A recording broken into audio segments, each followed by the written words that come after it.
Hi friends! Welcome back to my mini vlog. So for today's video ko nga po ay magkakaroon ng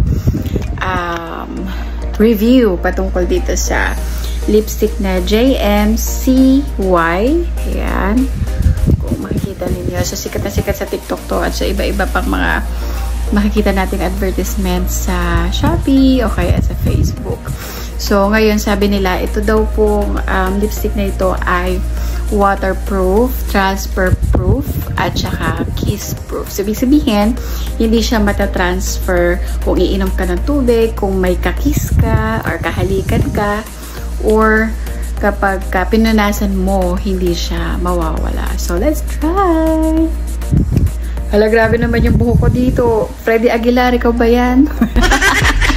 Joke. So, ito na nga po, itatry na natin siya. Ayan. So, ito po yung kulay niya, NR02. Ibig sabihin yan po yung kanyang kulay. Para siyang pink na nude. Ganyan. Tapos, ito namang isa. Ito naman yung pinaka-lip gloss niya. So, let's try. So, kung mapapansin niyo napaka-creamy niya. Actually, nagagamit ko na talaga ito for 1 month na siguro siya. Pero, hindi palagi pagka lumalabas ako. So, ayan. Na-try ko na siya. Pero ngayon ko lang sasabihin sa inyo at papakita ko sa inyo kung talaga ba totoo yung mga nabanggit ko kanina. Ayan. Ito. Ayan. So, manipis lang yung nilagay ko para madali siyang matuyo. Kasi nga sabi, mga after 3 minutes, pwede na natin ilagay itong lip gloss niya. So, let's wait for 3 minutes. So, ayan na. After 3 minutes, medyo nag-dry na siya.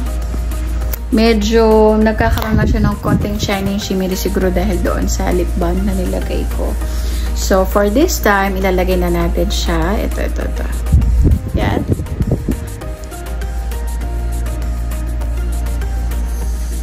Lately, nagugustuhan ko itong mga gloss kasi parang mas na-emphasize niya yung ganda ng lips ko. So, kung makikita niyo po, nag-transfer na siya agad dito. May konti na siyang pink. Kung makikita niyo lang. Kaya, dikit ko dito. Parang medyo meron na siyang pink. So, let's wait for another 3 minutes para itry na natin siya kung mata-transfer pa. So, ito na nga guys. After 3 minutes, nandyan pa rin naman siya. Actually, maganda naman talaga siyang tignan. Nakaka-fresh siya kapag kagamit natin siya. So, isisit pansit. Titignan natin kung magta-transfer ba yung color at saka yung gloss niya dito sa glass. Oopsie. Yan. So, walang color. Pero nandoon yung parang pinaka-gloss. Yan. Next one sa ating dito naman. And ito na lang sa tissue.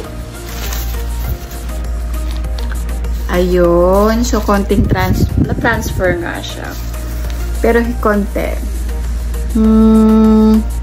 May konting naiwan na gloss. Last one dito sa ating balat.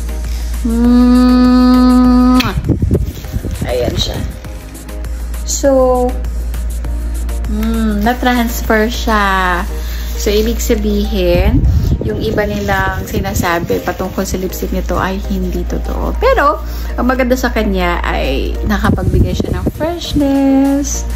Ayan, maganda naman yung kulay na nabili ko. So, bagay sa akin. So, gusto ko pa rin naman siya. Yun nga lang, yung mga pinopromote nila na transfer-proof, kiss-proof, waterproof.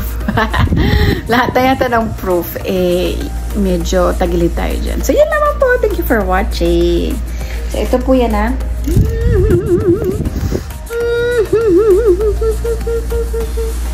Yeah. So, kapag tayo po ay nagbibigay ng review, huwag naman tayo masyadong yung bayad-bayad lang.